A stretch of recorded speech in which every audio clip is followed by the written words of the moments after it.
navigation is basically finding your way around the place, around the countryside, using nothing but the things in nature that you see around you. That must be an alien concept for people nowadays, because everybody gets around by GPS. So is it almost an alien? How hard is it to learn natural navigation?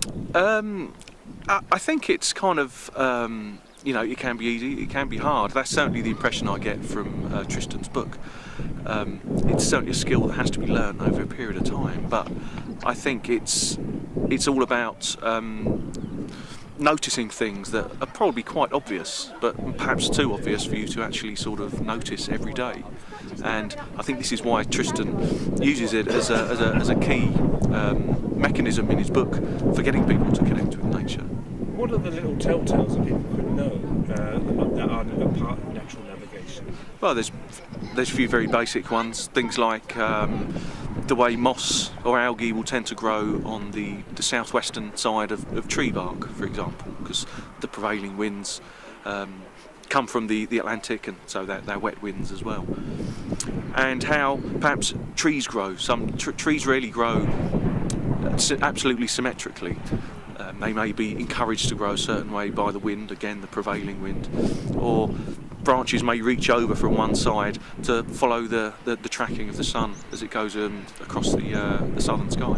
We're in the beautiful surroundings, the dramatic surroundings of the Thameside Nature Park. Can natural navigation be used in an area like such as this?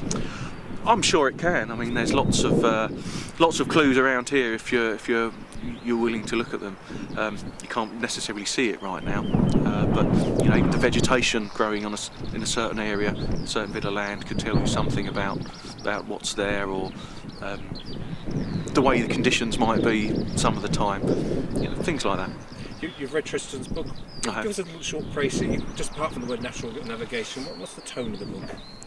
The tone of the book, I think, is an accessible one. I think I read it as I suppose a reasonably accomplished naturalist myself, and I found that I gleaned many things from it which I didn't know, which I'm glad I now know. And at the same time, it's definitely written in such a way as if you're a complete novice and you're a beginner naturalist, if you like, you'd still be able to find the book eminently accessible and easily readable, I think.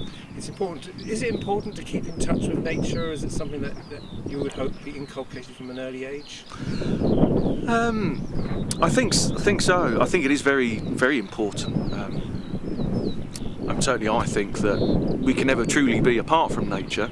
We're fooling ourselves if we think we are, and perhaps that's where some of the more kind of widespread problems facing people in general stem from. And also, this is something that Tristan, I think, hits upon in his book, is how, even at a personal level, we might be better people for doing it, happier people for realising our place in things, and our connections with the natural world that's all around us. So what's the nature, when Tristan comes here next month, what's the nature of the evening as part of the Essex Book Festival?